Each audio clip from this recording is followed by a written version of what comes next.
যে বাংলাদেশের 50% বেশি হচ্ছে এখন তরুণ, যারা নতুন ভোটার, 3 বছরে ভোট দিতে পারেনি 3 বার, তারা এবার ভোট দিবে।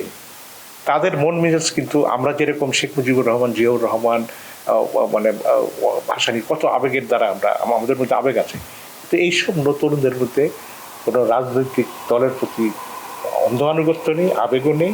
তারা নতুন বাংলাদেশ দেখতে চায়। এদের মন মর্জির উপরেই কিন্তু আগামী ইলেকশনের ফলাফল নির্ভর করবে।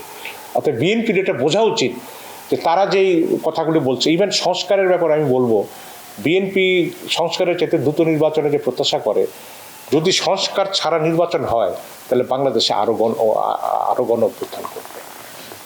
কারণ গণ অভ্যুত্থানের মূল লক্ষ্য ছিল ফ্যাসিবাদ বিলোপের সংস্কারকে যদি আপনি অ্যালাউ না করেন, বা আপনি একটা লিমিটেড নামকা অবস্থাতে আলংকারিক সংস্কার করে বলে যে নির্বাচনে গেল, তাহলে দেখবেন যে সেই নির্বাচন চাইতেও গণ অভ্যুত্থানের সম্ভাবনা অনেক বেশি হয়ে যাবে।